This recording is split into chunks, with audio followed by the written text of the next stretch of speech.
വളരെ എളുപ്പത്തിൽ ഉണ്ടാക്കാൻ പറ്റുന്ന ഒരു വിഭവമാണ് പൊട്ടറ്റോ റൈസ്. ഇതിന് വേണ്ടി ഞാൻ 3 മീഡിയം സൈസ് പൊട്ടറ്റോയും 1 ക്യാരറ്റും 1 വലിയ ഉള്ളിയും 1 വലിയ തക്കാളിയും 1 ടീസ്പൂൺ ജീരകമാണ് എടുത്തത്. കുക്കറിലാണ് ഞാൻ പൊട്ടറ്റോ റൈസ് ഉണ്ടാക്കുന്നത്. കുക്കർ ചൂടായിട്ടുണ്ട്. ഇനി ഇതിലേക്ക് 1 ടേബിൾ സ്പൂൺ ഓയിൽ ഒഴിച്ചു കൊടുക്കാം. ഓയിൽ ചൂടായിട്ടുണ്ട്. ഇനി ഇതിൽ 1 ടീസ്പൂൺ ജീരകം ഇട്ടൊന്ന് പൊട്ടിച്ചെടുക്കാം. അരിഞ്ഞു വെച്ച ഉള്ളി ഇനി ഇതിലേക്കിട്ട് വഴറ്റിയെടുക്കാം. ഉള്ളി വഴഞ്ഞിട്ടുണ്ട്. ഇനി ഇതിലേക്ക് തക്കാളി ഇട്ട് വഴറ്റിയെടുക്കാം. തക്കാളി വഴഞ്ഞിട്ടുണ്ട്.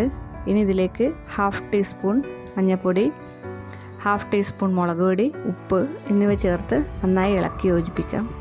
ഇനി ഇതിലേക്ക് അരിഞ്ഞു വെച്ച പൊട്ടറ്റോയും ക്യാരറ്റും ഇട്ടിട്ട് നന്നായിട്ടൊന്ന് ഇളക്കി യോജിപ്പിക്കാം. ഇനി ഇതിലേക്ക് വെള്ളം ഒഴിക്കാം. 1 ഗ്ലാസ് അരിക്ക് 2 ഗ്ലാസ് വെള്ളം എന്ന കണക്കിലാണ് ഞാൻ വെള്ളം ഒഴിക്കുന്നത്.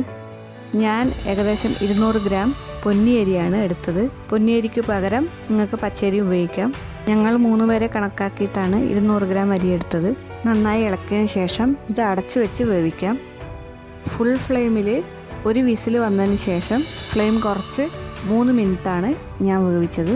ഇനി കയ്യിൽ ഉപയോഗിച്ച് ഇളക്കുന്നതിന് പകരം ഫോർക്ക് ഉപയോഗിച്ചിട്ട് ഇങ്ങനെ ഇളക്കിയിട്ട് കൊടുത്താൽ അധികം ഒട്ടി നിൽക്കില്ല. പൊട്ടറ്റോ റൈസിനൊപ്പം ഞാൻ സാലഡാണ് ഉണ്ടാക്കിയത്. അപ്പോൾ പൊട്ടറ്റോ റൈസും സാലഡും പിക്കിളും പപ്പടവും ഒക്കെ റെഡി ആയിട്ടുണ്ട്. ഇതുപോലെ നിങ്ങൾ ഉണ്ടാക്കി നോക്കുക.